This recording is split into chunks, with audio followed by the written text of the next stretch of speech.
Jungle Fever was released in 1991, was written, produced and directed by Spike Lee, and it stars Wesley Snipes, Annabella Scoirra, Halle Berry and Samuel L. Jackson in a scene-stealing role as Gator. This film tells the story of Flipper Purify, a Harlem architect played by Wesley Snipes who engages on a one-night stand with his Italian-American secretary Angie, played by Annabella Scoirra.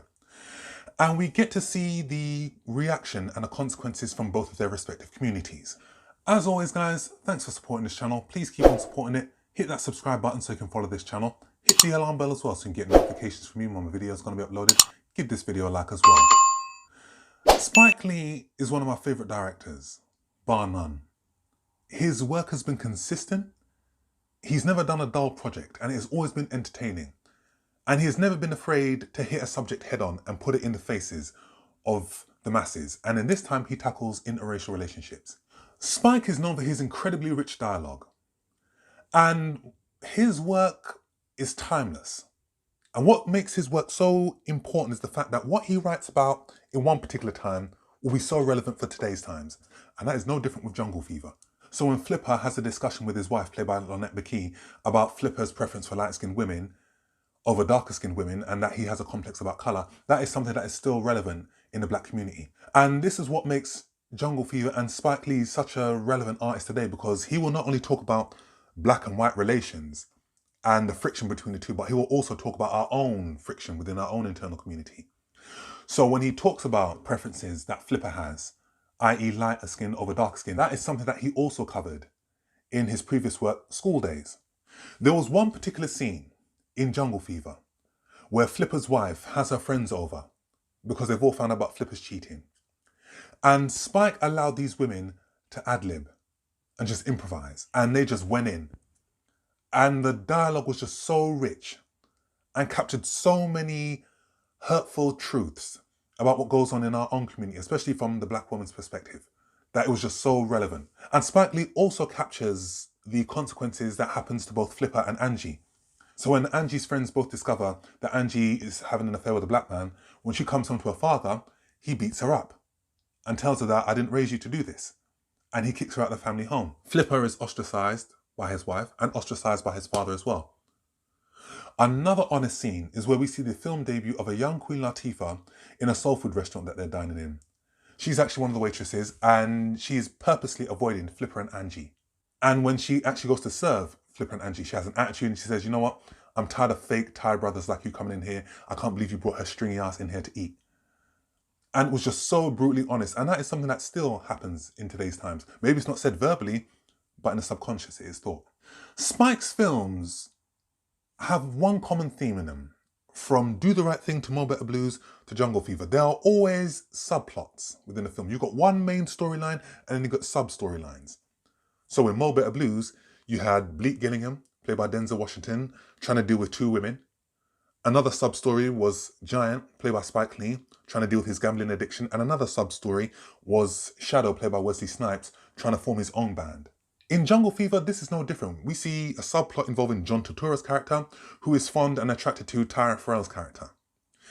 The main subplot within this film is Flipper's brother, Gator, played by Samuel L. Jackson, and his drug addiction.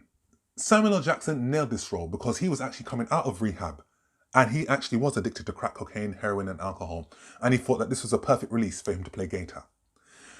Me personally, as much as I love Samuel L. Jackson and as much as I love his work, I felt that that particular storyline wasn't relevant and shouldn't have been included in the film. It did feel somewhat distracting and felt unnecessary and didn't add anything to the overall narrative of the film at all. I felt that had they focused more on Flipper and Angie's relationship and the characters of John Tuturo and Tyra Farrell's character, I thought you would have had a more cohesive film. It is not uncommon for films to have parts of the trailer that don't end up in the final version of the film. There was a certain scene in the trailer where I saw Flipper and Spike Lee's character driving around and they go into a really dangerous neighborhood and they drive away. I felt that if they would have showed more of the racial tensions and included that in the film, Jungle Fever would have been more well-rounded. Jungle Fever, whilst honest and brutal and heartbreaking at times, it is very entertaining and very funny at the same time. The characterization in this film was great. Wesley Snipes as Flipper Purify. This marked the second collaboration between him and Spike Lee. The first one was Mo Better Blues. And whilst we know Wesley Snipes for his action roles, I felt that he was really good in an intense role as Flipper. He brought a level of dignity to the role of Flipper, and I liked how he conducted himself. He wasn't relying on physicality, he was relying on emotion. And when discussing the myths and the taboos between black and white, I felt that his performance was outstanding. Lynette McKee, she is an excellent actress. I remember her from Cotton Club, I remember her from Brewster's Millions. She brought a level of anger and emotional depth to the character of Drew. Talking about her own experiences, being light-skinned, being made fun of, being humiliated, and her performance was just as powerful. And it's a shame that it doesn't get as mentioned as everybody else's does. Samuel L. Jackson as Gator. Incredible. And Samuel L. Jackson has been around for a very, very long time. And this was one of the roles that made everybody take notice of him. And he won an award for this performance as well. And rightly so, he should. He was funny and he was tragic at the same time. We even see a young Halle Berry in her film debut as Vivian, a crackhead. There was one scene in Jungle Fever where Flipper and Cyrus, played by Spike Lee, are in a basketball court, and Flipper has admitted to Cyrus that he's had an affair. And then we see Gator and Vivian come to meet Flipper to get some money. And it was then that I realised that these three would all go on to play Marvel characters. And it was just a really, really great transition for them. And I'm glad that their careers have all taken off. And Spike has a habit of bringing out great performances in everybody. I haven't seen a film of his where there's been a really rubbish performance. Everybody did well. Venerated actors such as Frankie Vincent, Anthony Quinn, all lend brilliant support. Ruby Dee and Ossie Davis as Flipper and Gator's parents. There was one tragic scene where Gator is brutally shot and killed by his father because he can no longer handle his son's drug addiction. Just seeing Ruby's performance, her crying, her praying over her son, it was just fantastic. And it was one of the heartbreaking scenes in the film as well. There was one particular scene where I made a connection between Jungle Fever and Do the Right Thing, in which we see Flipper and Angie walking home, they're having a play fight, and somebody hears Angie scream, and they see a black man fight with a white woman. They think that he's trying to sexually assault her. One of the consequences of that is that the police come, manhandle Flipper, hold a gun to his head, and threaten him.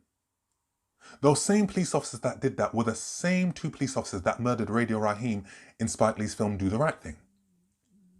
So you can connect the dots in some way, shape or form. Whether Jungle Fever is a continuation from Do the Right Thing, who knows? One thing that plays a pivotal role in Spike's films is music. And the musical score by Terence Blanchard is excellent, as is original musical compositions by Stevie Wonder.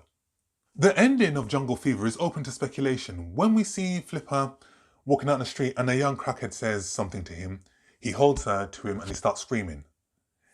Was that how he envisioned his young daughter to be? Was he frustrated about how the crack addiction had taken over and how another young life had been ruined? We don't know, but it is open to speculation. But Jungle Fever is still a relevant piece of work from Spike Lee. And whilst Do the Right Thing, Malcolm X, I still hold as my favourite works of his, this is still an entertaining and relevant watch, with themes that are still talked about today. And that's what makes Spike Lee one of the best directors around. So I'll give this film a very, very strong 8 out of 10. So guys, that's my review. As always, thanks for watching. Keep on supporting this channel because there will be more reviews coming. Hit that subscribe button so you can follow this channel. Hit the alarm bell as well so you get notifications from me when my video is going to be uploaded. Give this video a like as well to help the channel grow. Leave your comment with what is your favourite Spike Lee film. Comment down below and I shall see you all on the next film review.